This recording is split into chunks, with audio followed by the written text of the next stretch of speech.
Hello दोस्तों, स्वागत है आप सभी लोगों का सोलो लेवलिंग के सीजन 3 में। तो अभी तक हम लोगों ने लास्ट वाला एपिसोड तक देख लिया था कि जिनवू जेजू आइलैंड रेड के अंदर जाता है और वहाँ पर एंट किंग को मारने के बाद उसको अपने शैडो सोल्जर में ऐड कर लेता है, जिसका नाम रखता है वो बेरू। और फिर जेजू आइलैंड रेड खत्म होने के बाद जितने लोग भी उस रेड के दौरान मरे थे उन सभी लोगों को श्रद्धांजलि दी जाती है। और फिर जिनवू एक नए गेट के अंदर एंटर करता है जो कि बाहर दिखने में ब्लू था, लेकिन जैसे उसके अंदर एंटर करता है वो रेड गेट में कन्वर्ट हो जाता है। हालांकि जिनवू को अब इन सब चीजों से कोई फर्क नहीं पड़ता है और वहाँ पर आने वाले सभी जितने मॉन्स्टर्स होते हैं वो अपने शैडो सोल्जर की हेल्प से उन सभी को खत्म कर देता है। और जिनवू कहता है कि हंटर्स हंटिंग करना नहीं छोड़ सकते और उनको कोई रोकना भी नहीं चाहता। पर वहीं पर ही हमारा लास्ट वाला सीजन का लास्ट एपिसोड खत्म हो गया था। तो चलिए अब हम लोग सीजन 3 को स्टार्ट करते हैं। और हाँ दोस्तों, अगर आप लोग चैनल पे नए हैं तो आप लोग चैनल को सब्सक्राइब जरूर कर दीजिएगा ताकि इसके आने वाले जो आगे के एपिसोड्स हैं वो आप लोगों को सबसे पहले मिल सके। और वीडियो को भी लाइक जरूर कर दीजिएगा। इस एपिसोड की शुरुआत में हम लोग एक इंसान को देखते हैं जो कि डंजन के अंदर आया हुआ था। वहाँ पर वो क्यों देख कर काफी ज्यादा हैरान होता है। वो पूछता है कि आखिरकार तुम हो कौन, जिस पर वो बंदा उसको रिप्लाई देते हुए कहता है कि क्या मैं फिर से यहाँ पर आ गया। उस ब्रिलियंट लाइट की फ्रेगमेंट यहीं से आ रही थी। कभी वहाँ पर कोई और भी आता है। इन लोगों के बीच में यहाँ पर बातचीत होती है और जो बंदा उस डंजन के अंदर आया हुआ था वो इन दोनों की बातचीत सुन रहा होता है और तो कुछ समझ में नहीं आ रहा होता है। ये लोग यहाँ में बात कर रहे होते हैं उस जगह के बारे में जो कि ईस्ट में है और उस जगह पर मोनार्च ऑफ शैडो रहता है। ये लोग आपस में यही बातचीत कर रहे होते हैं। तभी वहाँ पर कोई और भी आता है। तो उसने जिनवू के कपड़े पहन रखे थे लेकिन एक क्लियर नहीं लगे जिनवू ही है और देखने में भी जिनवू नहीं लगा था। अब पता नहीं कौन है ये हम लोग बाद में देखेंगे। जहाँ तक मेरे को लग रहा है जिनवू के फादर है शायद, अब वो कंफर्म नहीं है।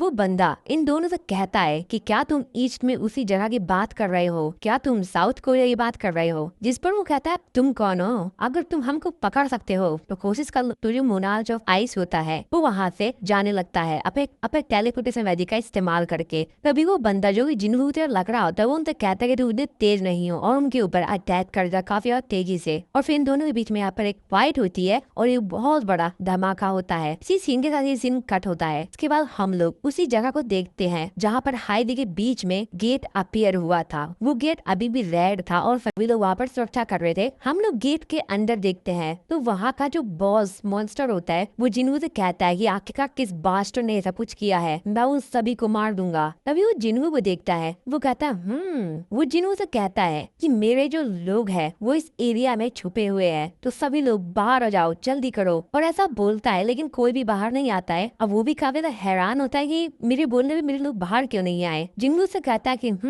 तुम काफी फनी हो, बाहर आ जाओ। पर जिनवू कैसा बोलते हैं उसके शैडो सोल्जर्स जितने भी मॉन्स्टर्स छुपे हुए होते हैं उनको मार मुर कर बाहर ला रहे होते हैं और उसने जितने भी छुपे हुए मॉन्स्टर्स होते हैं उनके शैडो सोल्जर ने सबको खत्म कर दिया होता है। जिनवू कहता है लगता है कोई बचा नहीं है। अब ये देखकर वो जो मॉन्स्टर होता है वो काफी ज्यादा हैरान होता है। वो कहता है कैसे कैसे इसने मेरे लोगों को मार दिया। और वो अपने लोगों की मरी हुई बॉडी को हाथ में लेते कहता है कि नहीं, और जिनवू के ऊपर चिल्लाते हुए कहता है कि तू बास्टर्ड बचेगा नहीं। फिर जिनवू अपने शैडो सोल्जर से बोलता है कि चलो शुरू करते हैं। और ऐसा कहते हैं जिनवू जो शैडो सोल्जर होते हैं, बेरू होता है, सभी के सभी बाकी जो मॉन्स्टर्स होते हैं उन सभी लोगों के ऊपर अटैक कर देते हैं जो भी बचे हुए मॉन्स्टर्स होते हैं। इन लोगों के बीच में यहाँ पे बहुत तगड़ी फाइट होती है। जिनवू बस आराम से चल रहा होता है। जितने मॉन्स्टर जिनवू ऊपर अटैक करने के लिए आ रहे होते हैं उससे पहले ही जिनवू को वो छू पाते हैं। उससे पहले जितने भी हमें शैडो सोल्जर्स होते हैं वो मॉन्स्टर को खत्म कर रहे होते हैं। और जिनवू को भी फिक्र नहीं होती है उसको कुछ होने वाला है, क्योंकि शैडो सोल्जर्स को भी मॉन्स्टर जिनवू को टेस्ट करे उससे पहले ही खत्म कर देते हैं। वो मॉन्स्टर बॉस जिनवू के ऊपर चिल्लाते हुए कहता है कि बस बहुत हो गया। वो मॉन्स्टर जिनवू के ऊपर अटैक करता है उससे पहले वहाँ पर बेरू और बाकी सभी शैडो सोल्जर्स जो होते हैं वो उसके ऊपर अटैक करते हैं तो काफी ज्यादा घायल कर देते हैं। बस वो अपने लास्ट मोमेंट्स पे होता है। जिनवू से कहता है तो चलो अब मेरे कुछ क्वेश्चंस का आंसर करो, अगर तुम मेरे साथ कोऑपरेट करोगे तो तुमको काफी कम दर्द मिलेगा। जिनवू उससे कुछ पूछ पाता उससे पहले ही वो मर जाता है। जिनवू कहता है कि अंत में मैं इससे कुछ भी नहीं बुलवा पाया क्योंकि सिस्टम ने फिर से इंटरफेयर किया, पर वैसे भी मुझे नहीं लगता कि इस कुछ मैटर करता है। आखिरकार अंत में समय के साथ मैं सब कुछ जान ही जाऊंगा। उसके बाद जिनवू यहाँ पर उसी की को निकालता है जो कि उसको कुछ रैंडम लूट बॉक्स में मिली थी। तो अब जिनवू उसको इस्तेमाल कर पाएगा क्योंकि जिनवू का जो मैक्सिमम लेवल है वो अपने 100 लेवल पे पहुंच गया है, जो कि इस की को इस्तेमाल करने की रिक्वायरमेंट्स, जिसके पास उस की जो डिटेल्स होती है वो ओपन होती है। जिनवू को पता चलता है कि असल में ये डबल डंजन कंपेनियन की है जिसमें जिन्हों सबसे पहले एपिसोड में गया था, यानी उसी टेम्पल की। जिन्हों को आगे इस की के बारे में पता चलता है कि असल में इस की मदद से जिन्हों उसी टेम्पल में एंटर कर सकता है, और जिन्हों उस गेट की जो लोकेशन है वो जिन्हों को बता दी जाएगी। लेकिन कुछ समय के बाद तो यहाँ पर जब टाइम बचा हुआ था वो था लगभग 417 घंटे। तो यानी कि जिन्हों को लगभग 417 घंटे वेट करना होगा। इसके बाद जिन्हों को उस गेट की लोकेशन पता चल पाएगी, जिन्हों इस की का इस्तेमाल करके उसी टेम्पल के अंदर वापस जा पाएगा। जिन्हों वो अपने आप से कहता है कि कार्टन एंड टेम्पल की चाबी, मैं उस जगह को कैसे भूल सकता हूँ, कभी नहीं। अगर मैं कोशिश भी करूँ तब भी मैं उस जगह को नहीं भूल सकता हूँ, डबल डंजन। जिसके बाद जिन्हों को वो सारी बातें याद आने लग जाती है। फ्लैश में चला गया जिन्हों जो भी उसके रात हुआ था उस डबल डंजन में। जिन्हों अपने आप कहता है कि सिस्टम मेरे को दोबारा बुला रहा है, फिर से वहीं पर जहाँ से ये सब कुछ शुरू हुआ था। लेकिन अब में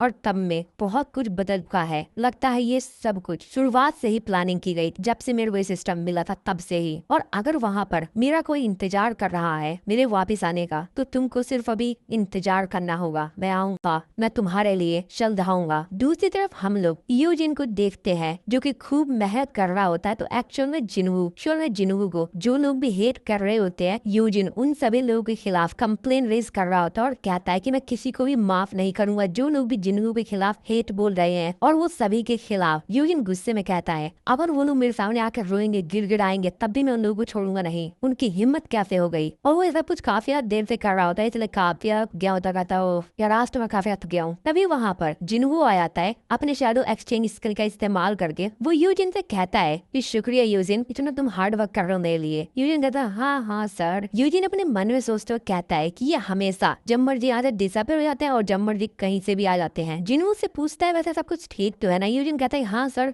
सब कुछ ठीक है, पर आप इतने अजीब से क्यों दिख रहे हैं। जिन्हों उसको बताता है कि मैं डायरेक्टली गेट से आया और तुमने कहा था कि हमको थोड़े बहुत पैसों की जरूरत है गिल्ड को स्टार्ट करने के लिए, है ना। ये लो। यूजिन काफी हैरान होता है। वो कहता है तुमने सारे प्रीमियम एसेंशियल स्टोन, क्या आपने कोई हाई रैंक की गेट क्लियर किया गया सर? ये तो हमारे एम्प्लॉय के लिए काफी होगा। जिन्हों कहता है एम्प्लॉय। यूजिन उसे कहता है कि हाँ सर मैंने आपको बताया था ना, क्या आपको याद नहीं है, हम लोग को एक और मेंबर की जरूरत है। जिन्हों कहता है अच्छा हाँ तुमने कहा था कि लगभग हमको 3 लोगों की जरूरत है, एक गिल्ड मास्टर, एक वाइस गिल्ड मास्टर और एक एक्स्ट्रा मेंबर। जिन्हों कहता ये बात तो है, चलो ठीक है। और कुछ इम्पोर्टेंट चीज जो भी तुम्हें बताना चाहोगे। यूजिन से कहते हैं हाँ सर एक और इम्पोर्टेंट चीज है, काफी ज्यादा अर्जेंट। जिन्हों कहता क्या है। यूजिन उसको बताता है कि हमारे गिल्ड का नाम, हमको अपने गिल्ड का कोई नाम रखना होगा। जिन्हों कहता ये भी इम्पोर्टेंट था क्या? मुझे लगा इम्पोर्टेंट नहीं होगा। यूजिन के ऊपर चिल्लाते कहता नहीं सर ये तो हमारे लिए बहुत ज्यादा इम्पोर्टेंट है सर। उसके बाद यूजिन जिन्हों को बताता है कि सर पहले मैंने सांग योग गिल्ड सोचा था, हम दोनों जो लास्ट नेम है उसको हम लोग मिला देंगे, लेकिन ये उतना जचा नहीं। वैसे हाँ यो सांग गिल्ड भी ये भी काफी अच्छा है, लेकिन सर मैं आपका नाम अपने नाम से आगे कैसे रखता हूँ। इसके बाद यूजिन उसको काफी सारे और भी कॉम्बिनेशन बताता है। तभी जिन्हों से बोलता है कि वैसे सोलो प्लेयर गिल्ड कैसा रहेगा। ये बात सुनने के बाद यूजिन कहता है क्या? जिन्हों से कहता है कि बेसिकली ये सब कुछ सोलो हंटिंग कैसे स्टार्ट हुआ था ना। यूजिन अपने मन में सोचते हुए कहता है इन्हें क्या लग रहा है, ये कोई जोक है? मुझे हमेशा से लगता था कि हर चीज में बेहतर है, पर ऐसा नहीं है। हाँ वैसे भी ये भी इंसान है, ये भी हमारे तरह सोचते हैं। तभी गेट पर कोई आता है, वो गेट खटखटाता है। यूजिन कहता है अब कौन है? और जैसे यूजिन बाहर जाता है, तभी जो बाहर आया होता है वो यूजिन से बोलता है क्या ये मिस्टर सांगिन हुई ऑफिस है? तभी यूजिन से बोलता है कि हाँ लेकिन आप कौन? और तभी देख के काफी हैरान होता, कहता है मिस चाइन आप? तो एक्चुअल में यहाँ पर मिस चाइन आई हुई होती है। वो भी कहता है मिस चाइन आप यहाँ पर क्या करने आई हैं? मिस चाइन से कहती है कि वैसे मैं यहाँ पर तुम्हारा गिल्ड ज्वाइन करने के लिए आई हूँ। जिसके बाद ये लोग आपस में बात करने लगाते हैं फिर से। जिन्हों मिस चाइन से पूछता है कि मैं आपसे दोबारा पूछना चाहूंगा वैसे आप यहाँ पर क्या करने के लिए आई हैं? मिस चाइन उससे बोलती है क्या तुमने सुना नहीं जो मैंने बोला था अभी, मैं तुम्हारा गिल्ड ज्वाइन करना चाहती हूँ। ये बात सुन के जिन्हों भी थोड़ा सा कंफ्यूज होता है, वो अपने मन में सोचते कहता है कि मैं काफी ज्यादा कंफ्यूज हो रहा हूँ, आखिरकार यहाँ पर चल क्या रहा है। जिन्हों मिस चाइन से पूछता है कि वैसे क्या आपको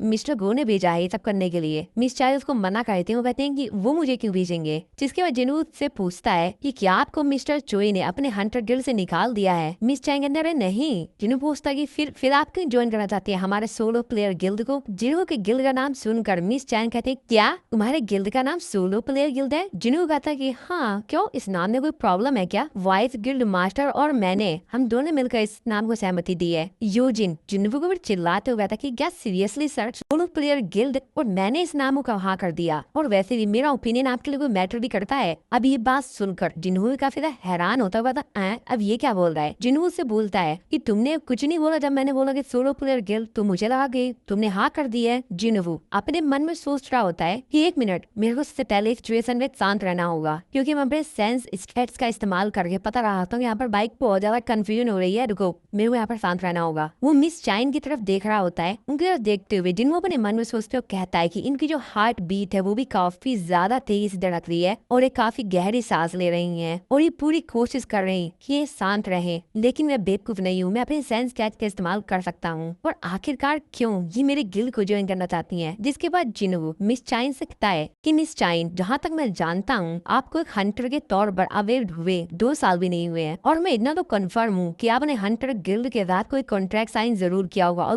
वो कॉन्ट्रैक्ट अभी तक खत्म भी नहीं हुआ होगा। जिस पे मिस चाइन जिनवू को बताती है कि मेरे पास कॉन्ट्रैक्ट को ब्रेक करने पे जो भी पेनल्टी लगती है, मेरे भाई ने पैसे है कि मैं उनकी पेनल्टी को पे कर सकूं। वो अपने मन में सोचते हो कहता है कि ये पेनल्टी भी पे करना चाहती हैं, आखिरकार मेरे गिल्ड में ऐसी क्या बात है। इसके बाद जिनवू मिस चाइन से बोलता है कि वैसे मैं आपको एक चीज बता दूं कि हमारे गिल्ड के पास एडवांस पे करने के लिए पैसे नहीं है अभी। मिस चाइन कहते हैं कि कोई फर्क नहीं पड़ता है, मेरे को एडवांस चाहिए भी नहीं। जिसपे जिनवू मिस चाइन से पूछता है कि आखिरकार आप हमारे गिल्ड को ज्वाइन ही क्यों करना चाहती हैं, आपको हमारा गिल्ड ज्वाइन करके कुछ भी नहीं मिलेगा। मिस चाइन अपने मन में सोचते हुए कहते हैं कि आखिरकार मैं इसको किस तरीके से एक्सप्लेन करूं जिसको लगेगा कि मैं क्रेजी हूँ, मेरे को इसको सच नहीं बताना चाहिए, क्या मेरे को सच बता देना चाहिए। जिसके बाद मिस चाइन अपने मन में सोची होती है। तो ये सब कुछ स्टार्ट हुआ था फर्स्ट टाइम जब मिस चाइन और जिनवू आपस में मिले थे पहली बार, जब जिनवू एज अ वर्कर गया था डंजन के अंदर। तब मिस चाइन को जिनवू के अंदर से काफी अलग ही स्मेल आई थी और इस वजह से मिस चाइन ने उसके ऊपर शक भी किया था और उसके बारे में काफी सब कुछ बहुत सारी इन्फॉर्मेशन जो भी थी वो सब कुछ निकलवाया था और फिर उनको धीरे धीरे कर जिनवू के ऊपर शक भी होने लग गया था। फिर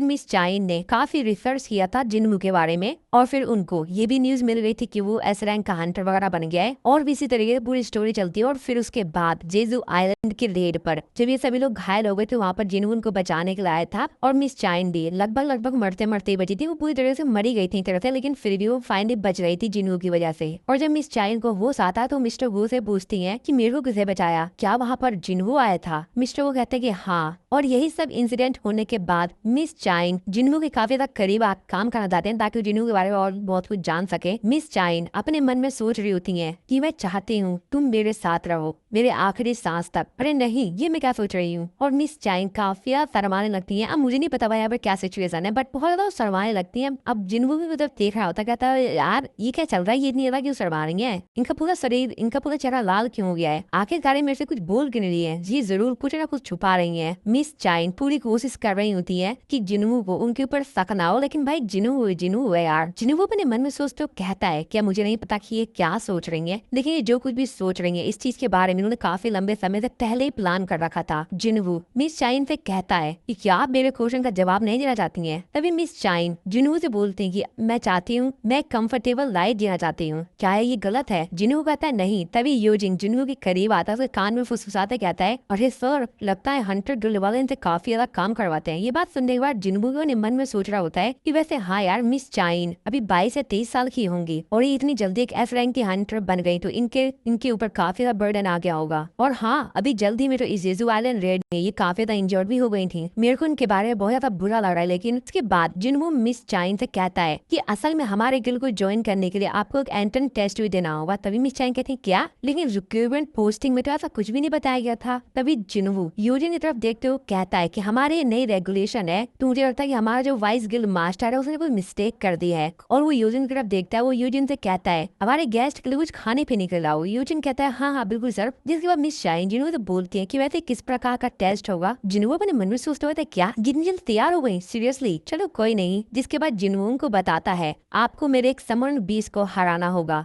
मिस चाइन बोलती हैं बस इतनी सी बात, लगता है आप मेरे को अंडर एस्टिमेट कर रहे हैं मिस्टर जिनवू, तो बताइए मेरे को किससे लड़ना होगा। जिनवू उनसे कहता है कि मैं कोशिश करूंगा कि मैं आपको सबसे स्ट्रॉन्गेस्ट दूं सिर्फ आपके लिए। मिस चाइन भी कहती है हाँ ठीक है। मिस चाइन जिनवू से पूछते हैं वैसे टेस्ट कब होगा। जिनवू कहता है कि चलिए अभी शुरू करते हैं। तो हंटर एसोसिएशन का जिम्नेजियम कैसी जगह रहेगी, चलिए वहाँ पर इस टेस्ट को करते हैं। जिनवू अपने मन में सोचते कहता है कि जिम्नेजियम में टेस्ट करना काफी अच्छा है, लेकिन यार वो काफी दूर नहीं है। पर हाँ, शायद मैं इसे टेस्ट कर सकता हूँ कि मेरी जो शैडो एक्सचेंज स्किल है क्या वो दूसरे इंसान के साथ काम करती है। ये मेरे लिए काफी बेहतरीन अपॉर्चुनिटी है। जिनवू मिस चाइन से कहता है कि हम लोग इस तरीके से नहीं जाएंगे। मिस चाइन कहती है तो फिर किस तरीके से? जिनवू उनको कहता है आप थोड़ा सा मेरे करीब आइए। जिनवू उनको अपने कॉल थोड़ा सा करीब लाता है, थोड़ा क्या आगे करीब आता है। मिस चाइन भी शर्माने लगती है और फिर जिनवू अपने शैडो एक्सचेंज स्किल का इस्तेमाल करके वहाँ से टेलीपोर्ट हो जाता है अंडर एसोसिएशन के जिम्नेजियम में। यूजिन भी जिनवू के गेस्ट के लिए यानी मिस चाइन के लिए खाने पीने का सामान लेकर आ गया होता है। जैसे वो एंटर करता है वो कहता है तब ये लोग कहाँ गए, और उसके सामने जिनवू एक शैडो सोल्जर होता है जिसको देखकर वो काफी ज्यादा हैरान होता है। और जिनवू शैडो सोल्जर होता है वो जो खाना लेकर आया था यूजिन, मिस चाइन और जिनवू के लिए, वो इसको खा लेता है। ये देखकर यूजिन तो और भी ज्यादा डर जाता है। दूसरे हम लोग जिम्नेजियम का सीन देखते हैं जहाँ पर जिनवू मिस चाइन को लेकर टेलीपोर्ट हो गया था। जिनवू कहता है कि हम लोग यहाँ पर प्रैक्टिस करेंगे। मिस चाइन देख काफी ज्यादा हैरान होते हैं किस तरीके से वो लोग इतनी जल्दी इस जगह पर आ गए। वो कहते हैं कि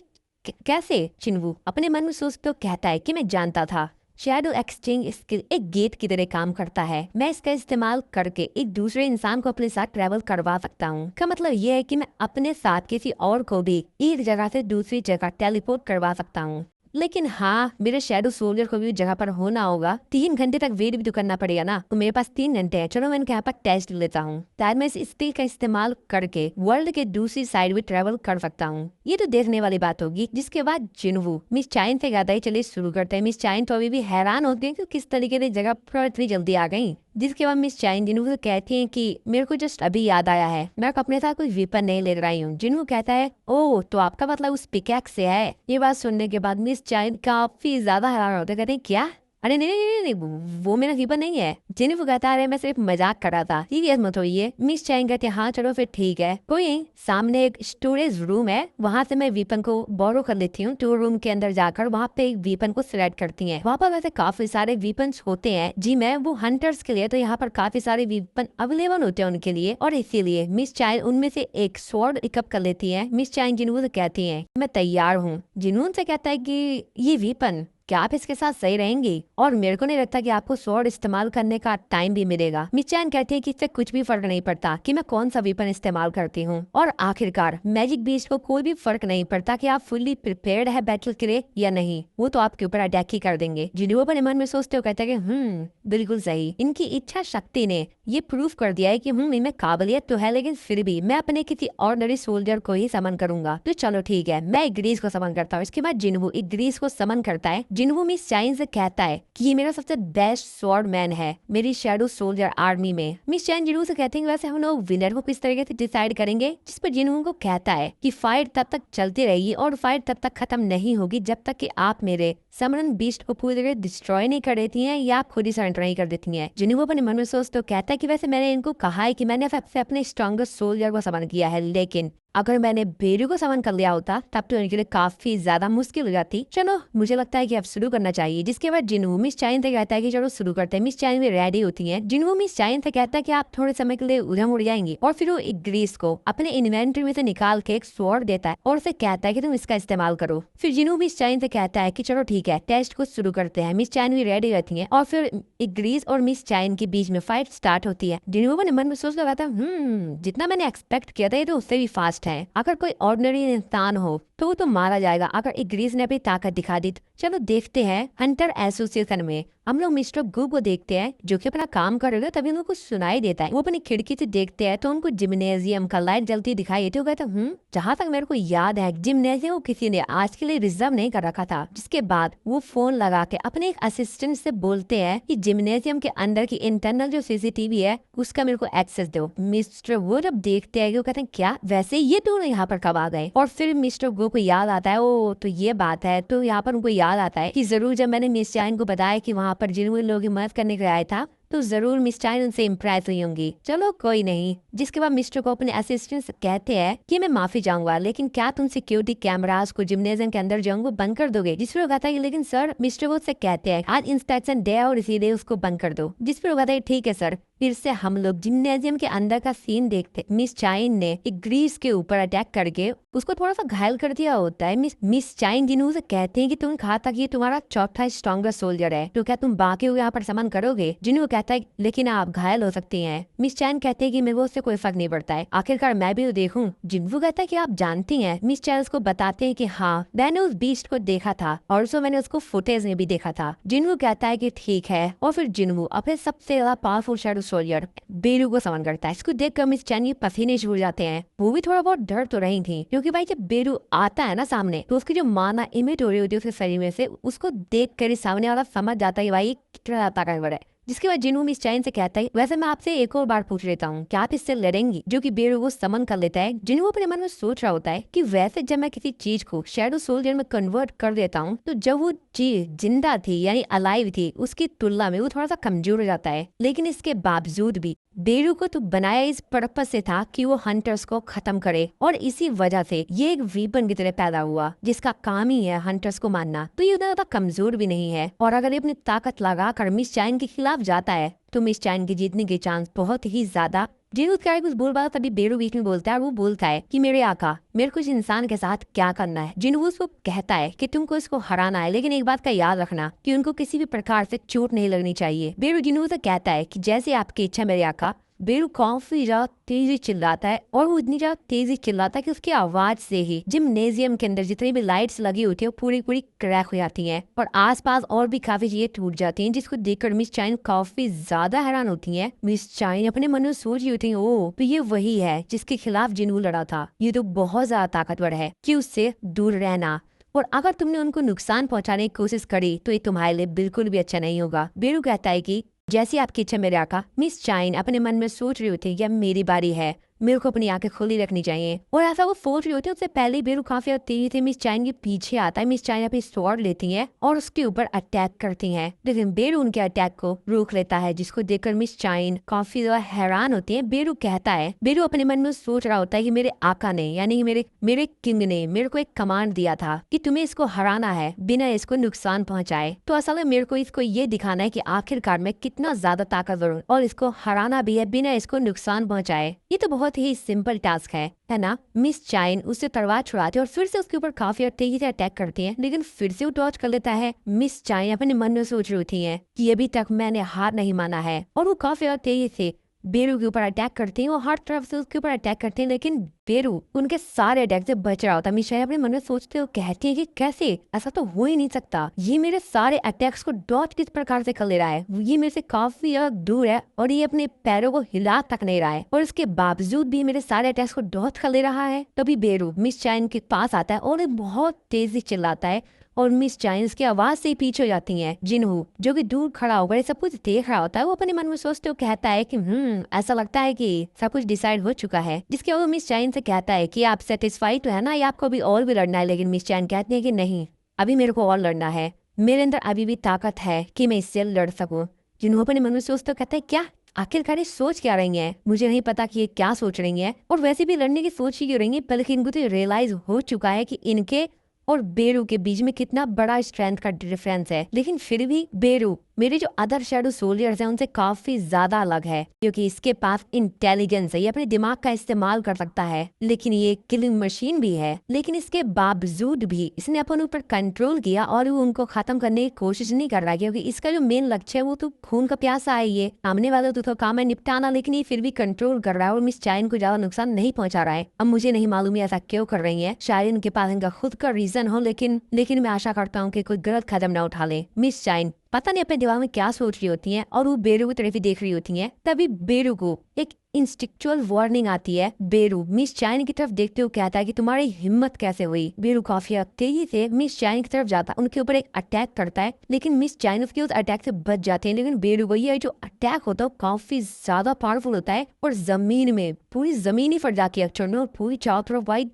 तहस नस वादी पूरी जमीन, जहाँ पर बेरू का हाथ पड़ता है। अभी देखकर मिस चाइन थोड़ा सा घबराती है, और बेरू फिर से गुस्से में मिस चाइन की तरफ देखती है। जिसके बाद मिस चाइन सोच रही होती है कि मैं अपने स्वॉर्ड डांस स्किल का इस्तेमाल करूंगी। मिस चाइन अपने दिमाग में सोच रही होती है कि मेरे पास सिर्फ एक ही चांस है, मेरे को एक ही चांस में इसके ऊपर अटैक करना होगा क्योंकि मेरे पास इतनी माना नहीं है और इसी वजह से मैं इस स्किल का सिर्फ एक ही बार इस्तेमाल कर सकती हूँ। हाँ, मुझे इस स्किल का इस्तेमाल करना पड़ेगा। और वो बेरू के ऊपर काफी और तेजी से अपनी स्वॉर्ड चलाती हैं और वो यहाँ पर स्वॉर्ड ऑफ स्लाइड का इस्तेमाल करती हैं और बेरू के ऊपर अटैक कर देती हैं। जिनवू दूर खड़ा था, कुछ देखकर काफी ज्यादा हैरान होता, कहता नहीं। लेकिन तभी मिस चाइन जैसे ही बेरू के शरीर में उनकी स्वॉर्ड टच होती है, बेरू के माइंड में कुछ चीज एक्टिवेट हो जाती है और जिनवू ने जो उसको कमांड दिया था वो उसको ना मानते हुए अपनी जो कीन थी जिसने उसको जन्म दिया था उसका कमांड मारने लगा था। तो एक्चुअल में उसका जो कमांड था वो ये था कि एक बात तुम याद रखना और ये कमांड कभी मत भूलना, तुम्हें कोई नहीं रोक सकता, तुम ही सबसे ज्यादा पावरफुल हो, अपने एनिमी को खत्म कर दो और ये जो गर्ल है ये तुम्हारी एनिमी है। और इसीलिए बेरू मिस चाइन के ऊपर काफी ज्यादा तेजी से अटैक करता है, लेकिन जिनवू बेरू के ऊपर चिल्लाता है कि रुको और काफी ज्यादा तेजी जाता है और बेरू के उस अटैक को रोक लेता है अपने हाथों से और उसको पीछे हटने के लिए कहता है। जिनवू उससे कहता है कि मैं तुमसे कहा था ना कि रुको। जिनवू बेरू के ऊपर गुस्सा आता है, जिसके बाद वो यहाँ पर मिस चाइन से पूछता है कि आप ठीक है? मिस चाइन कहती है हाँ मैं ठीक हूँ। बेरू जो कि थोड़ा सा दूर चला गया था, तो यहाँ पर जिनवू ने जब उसको पकड़ा था, उसके अटैक को डॉज किया था, तो उसको थोड़ा सा दूर कर दिया था उसको मिस चाइन से, जो कि जिनवू से माफी मांगता है और उससे कहता है कि मेरे किंग मेरे को माफ कर दीजिए। जिनवू कहता है क्या ये? जिनवू मिस चाइन से कहता है कि आखिरकार आप अपने आप को इतना तो पुश क्यों कर रही थी, आप